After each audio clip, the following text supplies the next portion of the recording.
معزز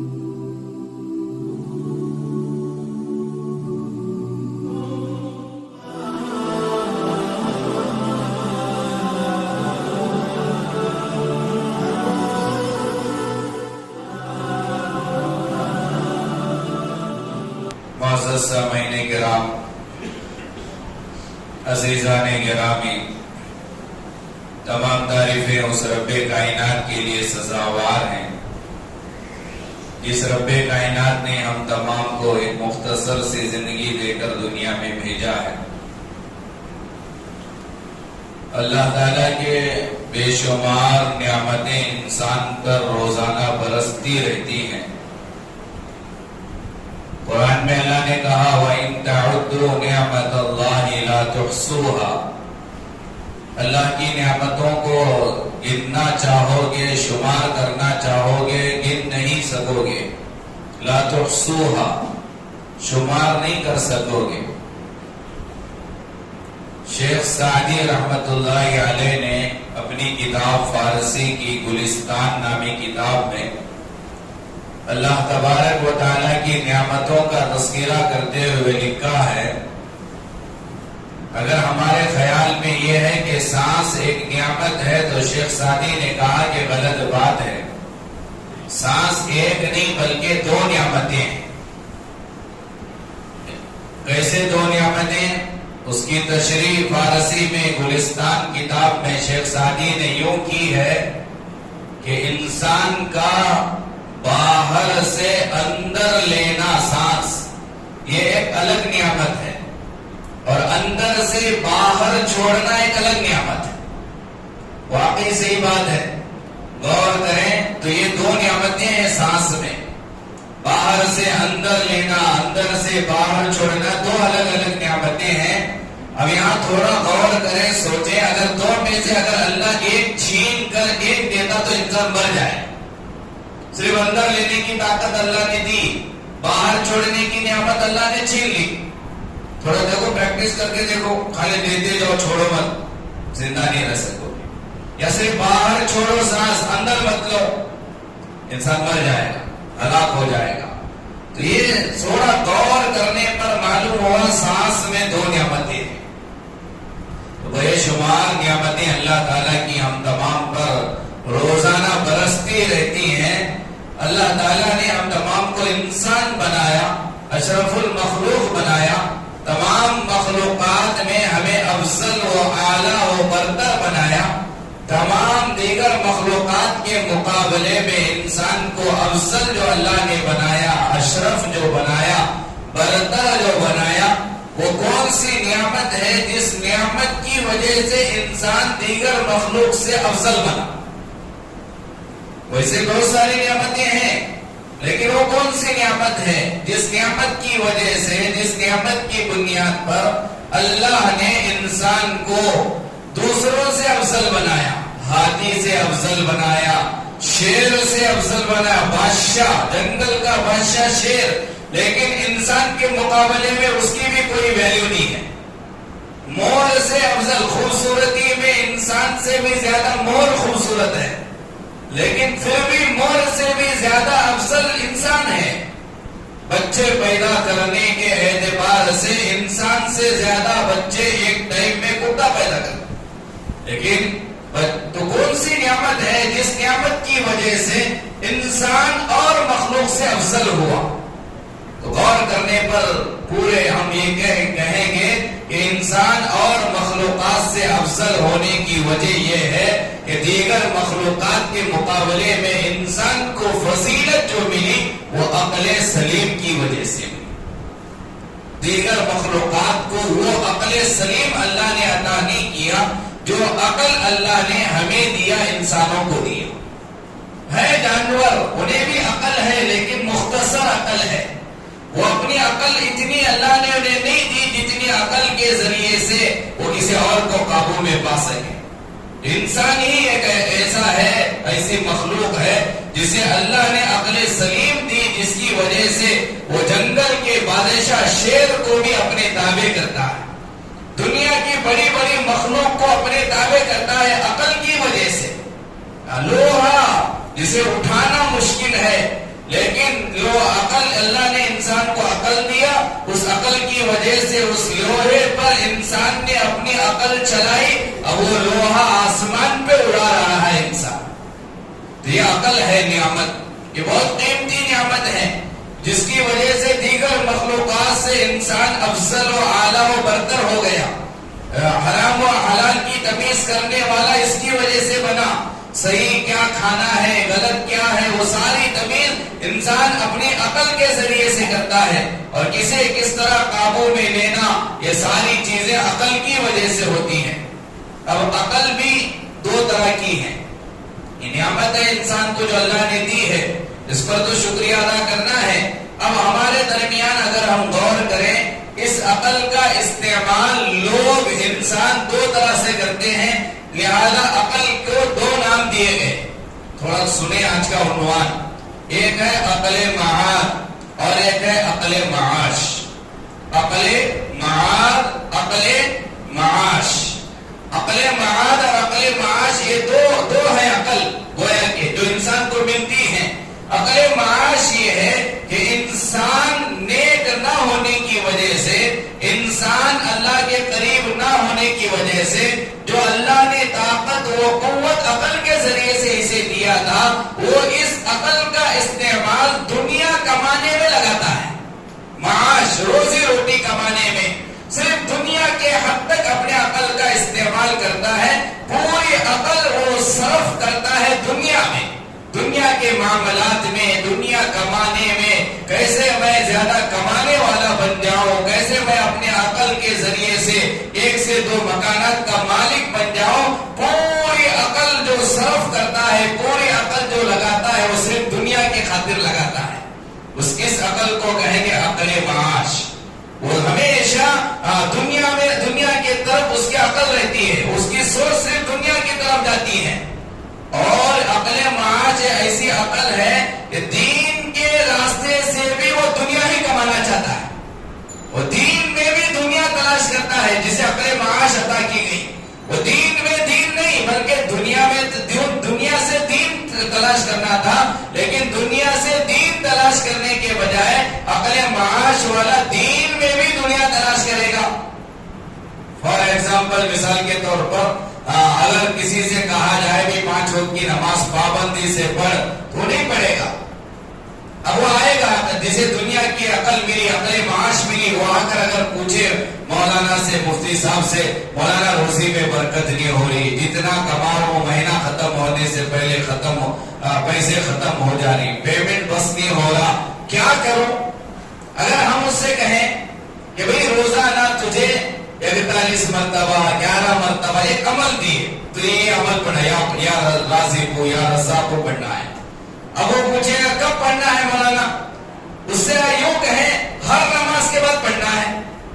5 وقت کی نماز کے بعد 11 مرتبہ. مثال دے رہا ہوں بھائی، عمل نہیں ہے، وظیفہ نہیں ہے، ایک مثال ہے کہ ہر نماز کے بعد 5 وقت کی نماز، ہر نماز کے بعد جماعت کے ساتھ، کنڈیشنز جماعت کے ساتھ، تکبیر اولا کے ساتھ تمہیں نماز پڑھنا ہوگا. اور ہر نماز کے بعد فوراً سلام پھیرتے ہی 11 مرتبہ یا رزاق کو پڑھنا پڑے گا. 40 دن تک ایک نماز بھی چھوڑے بغیر یہ عمل کرو، دیکھو 41ویں دن تمہارے جیبا میں پیسے بھرتے نہیں بھرتے. دیکھو، تھوڑا دل پر ہاتھ رکھ کر کہو کہ جسے یہ عمل دیا جاتا وہ 40 دن تک تکبیر اولا کبھی نہیں چھوڑے گا، وہ ہر نماز پہلی صف پہ پڑھے گا، کیونکہ اسے یہ عمل کرنا ہے. اب یہ عقل معاش ہے. دین میں بھی وہ دنیا تلاش کر رہا ہے. وہ دین اس لیے اختیار کیا کیونکہ وہ سمجھ رہا ہے کہ میں یہ کروں گا میری دنیا بنے گی. ہماری عقل حضرات انبیاء علیہ السلام کی عقل، ہماری عقل نیک لوگوں کی عقل، ہماری عقل صحابہ کی عقل، ہماری عقل اولیاء اکرام کی عقل میں فرق یہ ہے. اولیاء اکرام، صحابہ اکرام، انبیاء علیہ السلام دنیا میں دین کو تلاش کرتے تھے اور ہم دین میں دنیا تلاش کرتے. اب وہ آئے مسجد اس لیے وہ آ رہا ہے، نماز کو 5 وقت کی پابندی اس لیے کر رہا ہے، تکبیر اولا کی پابندی اس لیے کر رہا ہے کیونکہ اسے پتا ہے کہ مجھے نماز کے بعد یہ وظیفہ عمل کرنا ہے اور اس کے ذریعے سے میری روزی کا مسئلہ حل ہوگا، پیسے آئیں گے، میرے 2-4 مکانات ہو جائیں گے. لہذا دین میں وہ دنیا تلاش کر رہا ہے. اس طرح سوچ رکھنے والے کو، اس طرح ہمیشہ خیالات اپنے دل میں لانے والے کی عقل وہ عقل معاش کہلائے گی، عقل معاد نہیں کہلائے گی۔ وہ دنیا کی عقل کہلائے گی، وہ صرف دنیا دیکھے گا، وہ دنیا کے خاطر مسجد آئے گا، وہ دنیا کے خاطر عمل کرے گا۔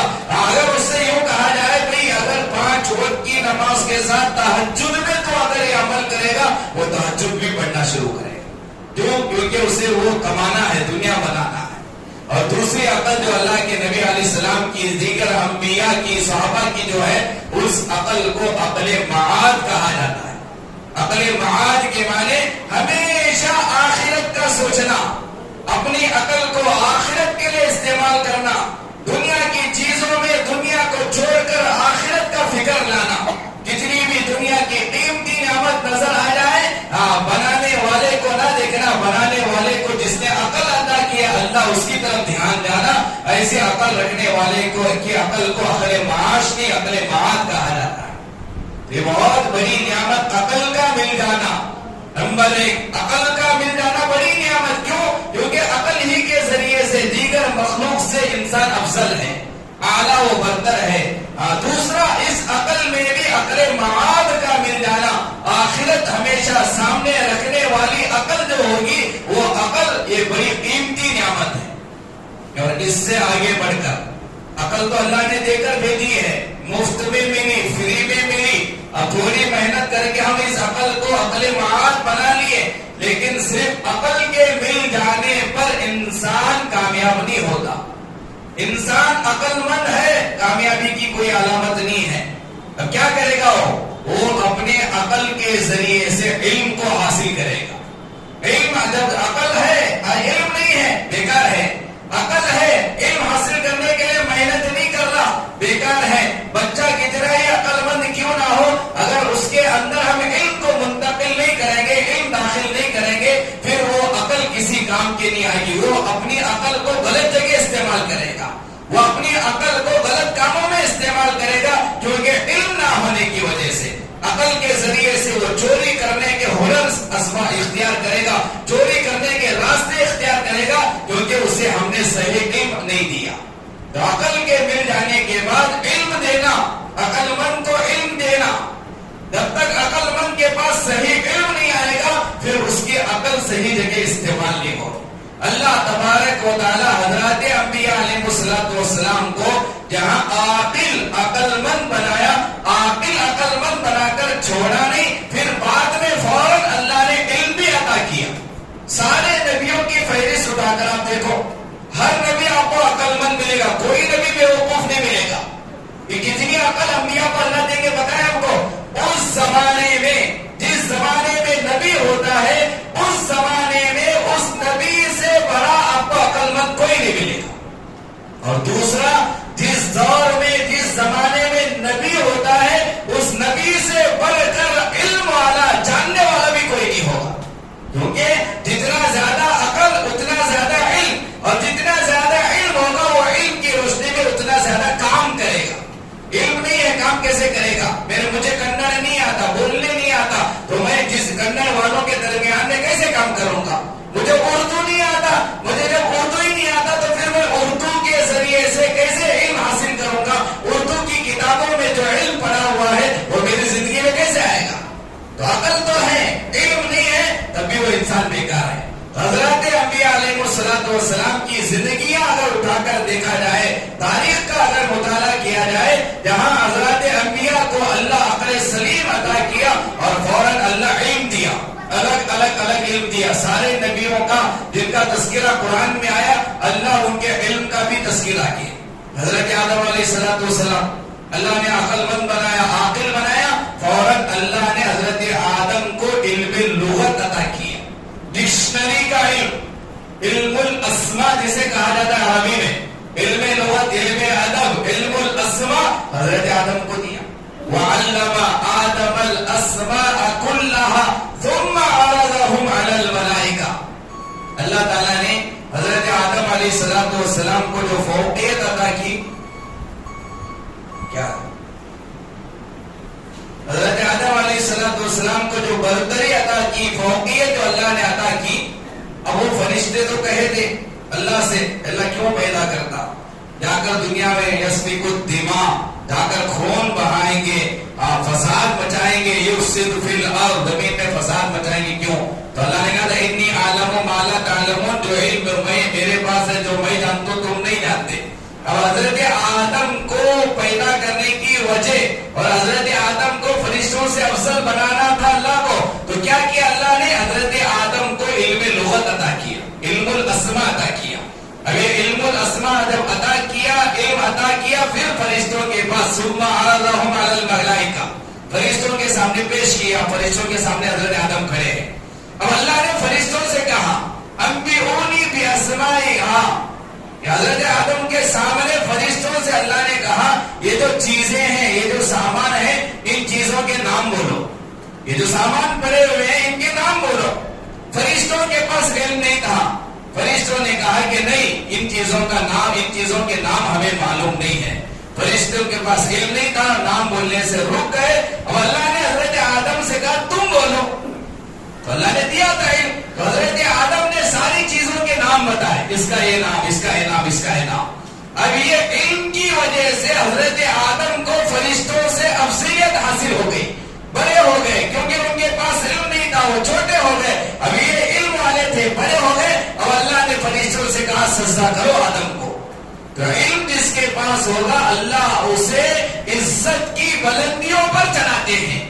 علم والے کی عزت ہے، علم والے کا مقام و مرتبہ جاہل سے بہت بڑا ہے، بہت بڑا۔ اللہ نے علم والے کا مقام و مرتبہ عطا کیا ہے، لہذا عقل مند اگر عالم نہیں ہوگا، عالم سے مراد جاننے والا، علم والا نہیں ہوگا، پھر وہ عقل کئی جگہ پر استعمال نہیں ہوگی۔ علم کے ساتھ ساتھ عقل کے ساتھ ساتھ علم کا آنا بہت ضروری ہے۔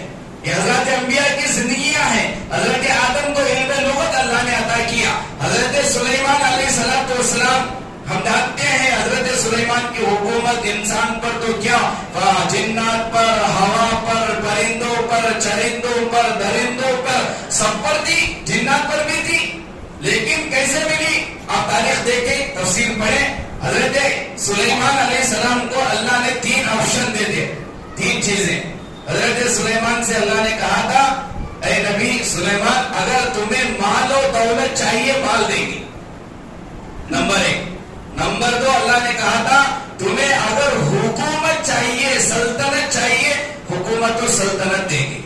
اور نمبر 3 اللہ نے کہا اگر تمہیں مال و دولت کے بجائے، حکومت و سلطنت کے بجائے اگر تمہیں علم چاہیے تو علم دیں گے۔ اب سلیکٹ کرو 3 میں سے، مال چاہیے یا حکومت و سلطنت چاہیے یا تمہیں علم چاہیے۔ تو حضرت سلیمان نبی تھے، عقل مند تھے، انہوں نے اپنی عقل کو سامنے رکھ کر جب اللہ نے 3 اختیارات دیے تو حضرت سلیمان نے اللہ سے کہا اے اللہ مال و دولت بھی نہیں چاہیے، سلطنت و حکومت بھی نہیں چاہیے، مجھے علم چاہیے، مجھے علم چاہیے۔ تو اللہ نے علم عطا کیا، اس علم کی برکت سے، اس علم کی روشنی کی وجہ سے حضرت سلیمان کو مال بھی ملا، حکومت بھی ملی۔ تو علم کے ذریعے سے سب کچھ مل سکتا ہے، لیکن مال کے ذریعے سے علم نہیں مل سکتا۔ حکومت اور سلطنت کے ذریعے سے ہے، بڑا حاکم ہے لیکن جاہل ہے، کیا اس کی حکومت سے وہ عالم بن سکتا ہے؟ کیا اس کی حکومت کی وجہ سے، اس کے پاور کی وجہ سے کیا اس کے پاس وہ علم آ سکتا ہے؟ نہیں۔ ایک علم والا سب کچھ حاصل کر سکتا ہے، لیکن جاہل ہے، مالدار ہے، علم نہیں ہے، تو پھر وہ اس مال کی وجہ سے علم نہیں حاصل کر سکتا۔ یہ دوسری نعمت، عقل کے بعد انسان کو علم حاصل کرنے کے پیچھے پڑنا چاہیے۔ اب علم بھی 2 طرح کا علم، ایک علم دنیاوی علم، ایک علم اخروی علم۔ ایک علم وہ ہے جس کے ذریعے سے ہم ڈاکٹر بن سکتے ہیں، انجینئر بن سکتے ہیں، دنیا کے بڑے بڑے ہنر حاصل کر سکتے ہیں، اور یہ ہنر حاصل کرنا بھی کوئی غلط نہیں ہے، صحیح ہے، کرو، صحیح نیت کے ساتھ آپ ڈاکٹر بنو، صحیح نیت کے ساتھ آپ انجینئر بنو، صحیح نیت کے ساتھ آپ لائر بنو، صحیح نیت کے ساتھ آپ دنیا کے بڑے بڑے ڈگریاں حاصل کرو، IAS آفیسر بنو، آپ کی نیت صحیح ہے، IAS آفیسر بنے اس میں بھی اللہ تمہیں ثواب دے گا، ڈاکٹر بنے اللہ اس میں بھی تمہیں ثواب دے گا، انجینئر بنے اس میں بھی اللہ ثواب دے گا۔ صرف نیت کا دخل ہے، دنیا کمانے کی نیت سے اگر پڑھ رہے ہو تو پھر تمہیں کوئی ثواب نہیں ملے گا۔ اس لیے پڑھ رہے ہو کہ کل بڑے ہو کر قوم کی خدمت کروں گا، اسلام کی مدد کے لیے میرے علم کو میں پیش کروں گا، جہاں جہاں ضرورت پڑے گی میرے اس ہنر کی وجہ سے جو آمدنی مجھے ملے گی، جو پیمنٹ مجھے ملے گا، اسے میں دین کے کاموں میں لگاؤں گا۔ پھر کتنی نیت رکھ کر اگر پڑھنے کے لیے اترو گے میدان میں، تمہارے پڑھنا مفت میں رہا، اللہ اس پر بھی تمہیں ثواب دے۔ تو دنیا کا علم حاصل کرنا کوئی غلط نہیں ہے، لیکن شریعت کے دائرے میں رہ کر۔ ابھی اسکول شروع ہو رہے ہیں، پچھلے جمعہ بھی میں بتایا، آپ سوچو ہمارے بچے کے لیے کون سا اسکول بہتر ہے، کس اسکول میں داخلہ دلائیں۔ کہیں ایسا نہیں ہے کہ میں نے صرف دنیا کی تعلیم کو دیکھا، لیکن اس اسکول میں میرے بچہ جانے کی وجہ سے اگر ایمان وہاں ہمارے بچوں کا خراب ہو رہا ہے، ہماری بچیوں کا اسلام وہاں خراب ہو رہا ہے، وہاں حجاب اگر ان کا اتروایا جا رہا ہے، پردے سے بے پردہ انہیں اگر کیا جا رہا ہے، ایسے اسکول بھیجنے سے گھر میں رکھنا بہت زیادہ بہتر ہے۔ دنیا بگڑ گئی، لیکن ہمارے بچوں کی آخرت نہیں بگڑنی چاہیے۔ دنیا چند روزہ، آخرت ہمیشہ رہنے والی چیز ہے۔ دنیا کے اندر روزی یہ اللہ دے گا، ڈاکٹر ہے روزی کی وجہ سے مر سکتا ہے، غریب سے غریب کا گھر اللہ چلا سکتا ہے، یہ ہمارا ایمان و عقیدہ ہے۔ تو علم جب حاصل کرنے کے لیے اپنے بچوں کو اسکول اگر بھیجنا چاہتے ہو، ذرا سوچیں کون سا اسکول زیادہ بہتر ہے، کہاں جانے سے بچے کا دنیا بھی سنورے گا، بچے کی آخرت بھی سنورے گی۔ تھوڑا اسے سامنے رکھ کر بچوں کے اسکول کو سلیکٹ کریں۔ اور ایک اور درخواست ہماری یہ ہے کہ اگر آپ کا بچہ بھی شروعات میں ہے، تھوڑا اردو اسکول بھی بھیجنے کی کوشش کریں۔ سووں کی تعداد میں ہمارے ملک سے اردو اسکول بند ہو گئے اور بہت سارے بند ہو رہے ہیں۔ آپ حکومت سے لڑ نہیں سکتے، کیوں؟ آپ لڑیں گے، آپ سے حکومت والے پوچھیں گے تمہارے کتنے بچے، تم کہو گے 2-4، کہاں ہے؟ سب انگلش میڈیم میں۔ ہم خود نہیں چاہتے ہمارا بچہ اردو اسکول جائے، اور ہم چاہتے ہیں کہ اردو اسکول رہے باقی۔ بچوں کے بغیر اسکول کیسے باقی رہے گی؟ اسکول کی بقا وہ بچے ہیں۔ ابھی چھٹیاں ہوئی رمضان میں، مدرسہ، کوئی ہم سے فون کر، ہم کیا بولتے ہیں؟ مدرسہ بند ہے۔ اب وہ کہے گا بھائی دروازہ تو کھلا تھا تمہارے مدرسے کا، مفتی صاحب تم بولے مدرسہ بند ہے، کیا مطلب مدرسہ بند ہونے کا؟ یعنی بچے ہیں تو مدرسہ چالو ہے، بچے نہیں ہے دروازہ کھلا ہے تب بھی مدرسہ بند ہے۔ تو اسکول نام ہے بچوں کا، اسکول کھلا ہے لیکن بچے نہیں ہے، تو پھر وہ اسکول کیا ہے؟ تو تھوڑا سوچیں، تھوڑا فکر کریں، 2-4 بچوں میں سے ایک بچے کو اردو میڈیم بھیجیں، کم سے کم 7 تک آپ اردو میڈیم میں اسے داخلہ دلائیں، 5 تک کرائیں، 10 تک کرائیں گے تو بہت اچھا ہے۔ کیونکہ میں اس لیے بول رہا ہوں، موسیقی اردو اسکول والے کیا بھی کمیشن دیکھو نہیں بٹھی مجھے یہاں پر، میں آپ کو اردو کی اہمیت اس لیے بتلا رہا ہوں، جتنا بھی دینی علوم لکھا گیا ہے وہ اردو میں لکھا گیا۔ آپ تفسیر کی ساری کتابیں دیکھو اردو میں آپ کو ملے گی، آپ حدیث کی شرح کی کتابیں اٹھاؤ آپ کو اردو میں ملے گی، سارا ہمارا علم، دینی علم وہ اردو میں آپ کو ملے گا، عربی میں ملے گا یا اردو میں ملے گا۔ اور اردو کی کتابیں سینکڑوں علماء کرام نے لکھی ہیں، اور علم اگر اردو کے ذریعے سے یہ جو دینی علم ہے وہ اردو کے راستے سے ہمارے زندگی میں آ سکتا ہے، لیکن 90 نہیں بلکہ 99% ہمارے بچے اردو سے روزانہ دور ہو رہے ہیں۔ لہذا ہمارے دینی علم سے دور ہونے کے لیے ایک بڑا ہتھیار جو ہمارا دشمن اختیار کیا ہے وہ اردو کی اہمیت کو ہمارے دلوں سے نکال دیا ہے۔ اردو میڈیم پہ بھیجے تو کیا دیا، آگے کیا ہوتا؟ انگلش میڈیم، صحیح بات ہے انگلش کی ویلیو زیادہ ہوگی، لیکن دین کے اعتبار سے اگر سوچا جائے تو تھوڑا نہ تھوڑا ہمارے بچوں میں اردو آنا بہت ضروری ہے۔ تھوڑی نیت کرو، ارادہ کرو، جتنے اسکول اردو کے باقی ہیں ایک بچہ کم از کم ہمارے بچوں کو اسکول اردو میڈیم میں لگائیں گے انشاءاللہ۔ اردو کے ذریعے سے وہ دینی علم کو حاصل کر سکے گا، وہ کتاب تعلیم گھر میں پڑھ سکے گا، وہ قرآن کی تفسیر پڑھ سکے گا، وہ حدیث کی شرح پڑھ سکے گا۔ اور دوسری چیز یہ ہے اسکول چالو ہو گئے لیکن ابھی بھی والدین اپنے بچوں کو اسکول نہیں بھیج رہے ہیں، لہٰذا جلد از جلد بھیجنے کی کوشش کریں۔ ہماری حیثیت، ہماری اوقات پورے ہندوستان کو اگر سامنے رکھ کر اگر دیکھا جائے، ہم لوگ فی الحال ہندوستان میں کچرے کی طرح ہیں، ہر چیز میں لاسٹ ہے ہم لوگ۔ ایجوکیشن میں دیکھو پورے پیچھے۔ میں بار بار پوچھتا ہوں، اگر باگلکوٹ کے جتنے ڈاکٹرز ہیں اگر ہمیں اعلان کرے مسلمان ہمارے پاس دکھانے کی ضرورت نہیں، تم صرف مسلمان ڈاکٹرز کے پاس جا کر دکھاؤ، ہمارے پاس کوئی پیشنٹ نہیں آنا، ہم مر جائیں گے۔ ہے ہمارے پاس نہیں ہے. لائرز اگر اعلان کرے مسلمان کے کیس ہم نہیں لیتے, کوئی مسلمان ہمارے پاس نہیں آنا, صرف مسلمان وکیلوں کے پاس تمہیں جانا ہے, تو پھر ہمارے معاملات خراب ہو جائیں گے. اگر کیونکہ ہمارے پاس ہر فیلڈ کے ڈاکٹر موجود نہیں ہے, اور اس سے بڑا افسوس اور کیا ہو سکتا ہے, ہماری جوان بیٹی جب بیمار ہو جائے یا ہماری بیوی جب بیمار ہو جائے, آپریشن کی ضرورت پڑے, نامحرم مرد کے ہاتھ میں ہم اپنی بیویوں کو دینا پڑتا ہے. وہ ہماری بیویوں کا آپریشن کرے گا, وہ ہماری جوان بیٹی کا آپریشن کرے گا. ہماری غیرت مر گئی, ہمارے بچوں کو ہم آگے بڑھاتے نہیں. اب بنا بھی رہے ہیں تو اس میں اور ایک افسوس کی بات یہ ہے, ہماری لڑکیاں آگے بڑھ رہے ہیں, لڑکے وہاں سے سیٹرنگ کا, وہاں اکاؤنٹنگ کا کام, سیٹرنگ کا کام, ماوا گٹ کا کھانا. اسی لیے لڑکیوں کے رشتے کی اچھے اچھے ڈگری والوں کی لمبی فہرست ہے حاجی صاحب, اور لڑکے کی جو فہرست ہے وہ 10th 7th کام, سینٹرنگ, وہ کام, یہ کام. اب رشتے نہیں ہو رہے, اس کا نقصان کیا ہوگا, یہ لڑکیاں انتظار کریں گی, پھر غیروں کے ساتھ بھاگ جائیں, کیونکہ پڑھے لکھ کے ہمارے پاس نوجوان موجود نہیں ہے. ابھی ہمارے گھروں میں جو بچے ہیں, آپ نیت کرو, ارادہ کرو, یہ فضول خرچہ کرنا چھوڑ دو. شادیوں میں پیسے جو اڑا رہے ہیں لاکھوں کی تعداد میں, صرف نام و نمود شہرت حاصل کرنے کی نیت سے تم کر رہے ہو, یہی پیسہ تمہیں جہنم میں لے کر جائے گا. اسی پیسے کی وجہ سے تمہاری آخرت برباد ہو جائے گی. وہ پیسہ شادیوں میں خرچ کرنے کے بجائے, منگنیوں میں خرچ کرنے کے بجائے, انہی پیسوں سے تمہارے بچوں کو اچھے سے اچھی تعلیم دو, بڑے سے بڑا ڈاکٹر بناؤ, انجینئر بناؤ, وکیل بناؤ, ایس آفیسر بناؤ. ہر فیلڈ میں ہمارے نوجوانوں کو آگے آنا چاہیے. یہ جو ہماری حیثیت گر گئی ہے, اسے اونچا لے کر جانے کی ذمہ داری ہماری ہے. نیت کرو, ہمارے بچوں کو اچھے سے اچھے تعلیم دیں گے انشاءاللہ. یہ دنیاوی علم, اور دوسرا علم وہ آخرت والا علم ہے. اپنے بچے کو حافظ نہیں بنا سکتے, عالم نہیں بنا سکتے, ٹھیک ہے, کوئی بات نہیں ہے, کم از کم روزانہ 1 گھنٹہ مکتب کو بھیجنے کی تو فکر کرو.